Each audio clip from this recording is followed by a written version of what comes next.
Good morning, students. In the previous class, we learned scalar function and its geometrical meaning. Okay. Now let us see the another important concept, directional derivative. Okay. To define directional derivative, let us consider the scalar function pi. Okay. ನಾನು ಏನು ತಗೊಂಡಿದ್ದೀನಿ scalar function ತಗೊಂಡಿದ್ದೀನಿ. Okay. And I will take the rate of change of this function. Rate of change of pi. ಸರಿನಾ. Rate of change of pi gives ಏನು ಕೊಡುತ್ತೆ ನಮಗೆ gradient. Also I will take the partial derivative of pi with respect to S ತಗೊಳ್ತೀನಿ. Let us consider the partial derivative of pi with respect to X. This gives ಇದೇನು ಕೊಡುತ್ತೆ ನನಗೆ ಅಂತ ಹೇಳಿದ್ರೆ the rate of change of pi in any direction or in any particular direction is called the directional derivative. So dou pi by dou s represents the gives the rate of change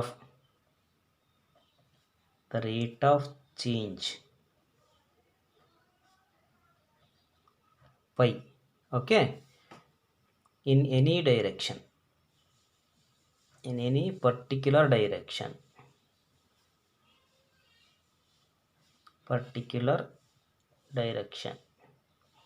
is called directional derivative. Okay, so directional derivative is the derivative in any particular direction ಆಗಿದ್ರೆ ಅದೇನಾಗಿರುತ್ತೆ directional derivative ಆಗಿರುತ್ತೆ. Okay, in particular ನಾನೇನು ಮಾಡ್ತೀನಿ, consider the derivative of pi. Derivative of pi ಅನ್ನು ನಾವು del pi ಅಂತಲೂ ಬರ್ಕೋಬೋದು. Okay, derivative of pi. Let us consider the derivative along the vector alpha ತಗೊಳ್ತೀನಿ. Therefore the directional derivative along the vector alpha is del pi dot alpha cap. Okay, in symbols we write the directional derivative along the vector is given by the formula del pi dot alpha cap ಅಂತಲೂ ನಾವು represent ಮಾಡ್ಬೋದು. Okay, ಅಥವಾ if alpha cap is equal to, okay, here alpha cap is the unit normal vector. Okay, here alpha cap is the unit normal vector. ಏನು unit normal vector ಆಗಿರುತ್ತೆ. Also alpha cap is given by ಏನು vector alpha divided by modulus of alpha ಆಗಿರುತ್ತೆ. Okay, right. Suppose ನಮಗೆ alpha cap is equal to alpha 1i plus alpha 2j plus alpha 3k ಒಂದು vector ತಗೊಂಡ್ರೆ we have del pi dot alpha cap is equal to, what is del pi? You know that del pi by del x into I. ಹೌದಾ, del pi by del y, sorry, dou pi by dou y into j, dou pi by dou z into k dot the vector. ಏನು vector? This is alpha 1i plus alpha 2j ಅಲ್ವಾ, plus alpha 3 into k ತಗೊಂಡ್ರೆ we write this in the form del pi dot alpha can be written as dot operate the dot product ಅನ್ನು operate ಮಾಡಿದ್ರೆ ಏನು ಬರುತ್ತೆ ನನಗೆ, alpha 1 into dou pi by dou x, alpha 2 into dou pi by dou y, alpha 3 into dou pi by dou z ಆಗುತ್ತೆ. So this is alpha 1 into dou pi by dou x plus alpha 2 into dou pi by dou y, alpha 3 into dou pi by dou z. Directional ಡೆರಿವೇಟಿವ್ನ ಈಗೂ ಬರಿಬೋದು. ಹಾಗೆ alpha 1 into dou pi by dou x, alpha 2 into dou pi by dou y, alpha 3 into dou pi by dou z ಅಂತಲೂ ಬರಿಬೋದು. This is what the directional derivative along the vector alpha ಆಗಿರುತ್ತೆ. Okay, right. Next let us see the important property of directional derivative. ಏನು important property ಅಪ್ಪ ಅಂತ ಹೇಳಿದ್ರೆ ನಾನು ಅದನ್ನು theorem ಫಾರ್ಮಲ್ಲಿ ಬರ್ಕೊಳ್ತೀನಿ. the directional derivative at any of a scalar function at any point is always maximum along the vector del pi.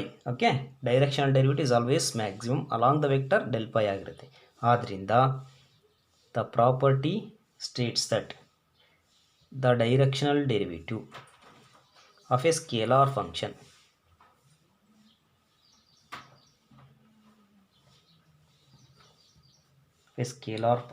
pi at any point is maximum along the vector del pi. Okay, ಈಗ ನಾನೇ ಮಾಡ್ತೀನಿ to show that the directional derivative of a scale function is maximum ಅಂತ prove ಮಾಡಲಿಕ್ಕೆ let us consider the angle between the derivative del pi and the unit normal vector. Okay right, let us consider the angle between these two vectors ತಗೊಳ್ತೀನಿ. ಓಕೆನಾ, ಆದ್ದರಿಂದ ಏನಾಗುತ್ತೆ ನಮಗೆ ನಾವು if theta is the angle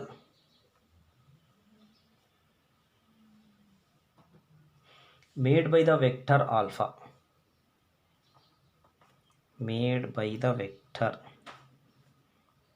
alpha in the direction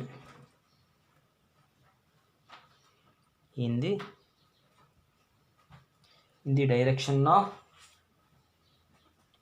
del pi, then ನಾನೇ ಮಾಡ್ತೀನಿ to show that directional derivative of a scalar function is maximum along this vector ಅಂತ prove ಮಾಡಲಿಕ್ಕೆ I will take the angle between these to.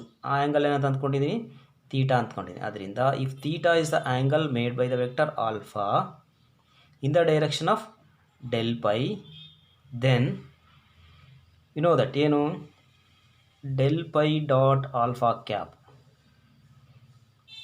ನಿಮ್ಗೆ ಗೊತ್ತಿದೆ ಏನು dot product ಏನಂತ ಏನು define ಮಾಡುತ್ತೆ ನಿಮಗೆ, this is modulus of del phi into modulus of alpha cap into cos theta ಅಲ್ವಾ. Okay, also we write this as, ಇದನ್ನ ಯಾಕೆ ಬರ್ಕೋಬೋದು ನಾವು, del pi dot alpha cap which is equal to modulus of del phi into cos theta ಅಲ್ವಾ. ಯಾಕೆ, because modulus of the unit normal vector is equal to 1 ಆಗಿರುತ್ತೆ, ಆದ್ದರಿಂದ ಅಲ್ವಾ. Also ನಿಮಗೆ ಗೊತ್ತಿದೆ the maximum value of cos theta, the maximum value of cos theta is 1 ಅಲ್ವಾ. ಯಾವಾಗ maximum of cos theta is 1 at theta is equal to 0 ಆಗಿದ್ದಾಗ ಅಲ್ವಾ. At theta is equal to 0. Therefore ಯಾಕೆ ಕಾಸ್ ತೀಟಾ ಮ್ಯಾಕ್ಸಿಮಮ್ 1 ಆಗಿರುತ್ತೆ, ಕಾಸ್ 0 is 1 ಆಗಿರೋದ್ರಿಂದ the maximum value of this cos theta is always 1. Therefore we write this as, ಯಾಕೆ ಬರಿಬೋದು ನಾನು, del pi dot alpha cap is equal to modulus of del pi ಅಂತಲೂ ಬರಿಬೋದು. Okay, so that this is what the property of directional derivative. Okay, is maximum at theta is equal to 0. Hence the directional derivative of a scalar function at any point is always maximum. ಅದರಿಂದ maximum directional derivative ಏನಾಗಿರುತ್ತೆ, maximum directional derivative is given by modulus of del pi ಆಗಿರುತ್ತೆ. Okay, ಇದು ನೆನ್ಪಿಟ್ಕೋಬೇಕು ನೀವು, this is very important. Okay, next thus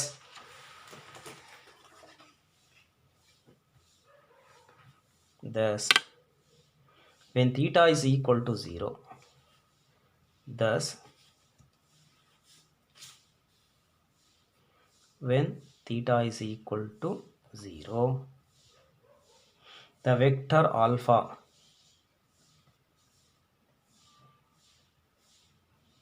will be along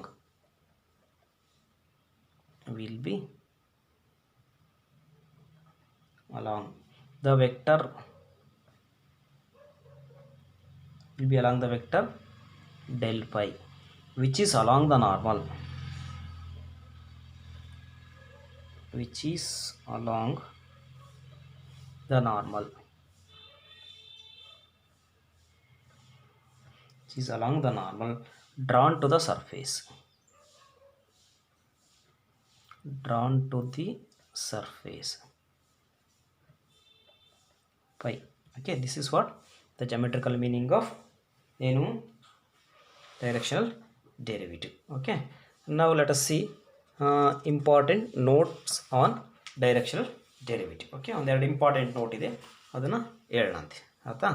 okay, let us come to the first one. Note 1, the unit normal vector n cap. Okay, the unit normal vector n cap. ಕೆಲವರು alpha cap ಅಂತ use ಮಾಡಿರ್ತಾರೆ problem ಮಾಡುವಾಗ n cap ಆದರೂ use ಮಾಡಿ ಅಥವಾ alpha cap ಆದರೂ use ಮಾಡಿ. Okay, right. The unit normal vector n cap along the vector del pi is given by N cap is equal to del phi by modulus of del phi, ಅಥವಾ alpha cap is equal to del phi by modulus of del phi, okay, of the scalar function phi. Similarly let's go for the second one ನೋಡೋಣ ಅಂತಿಲ್ಲಿ. Second one ಏನಪ್ಪ ಇಲ್ಲಿ ಅಂತ ಹೇಳಿದ್ರೆ,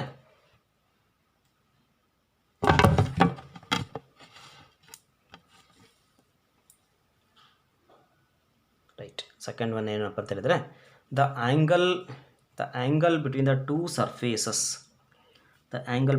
surfaces is defined to be equal to the angle between their normals. ಸರಿನಾ? The angle between the two surfaces is defined to be equal to the angle between their normals ಆಗಿರುತ್ತೆ.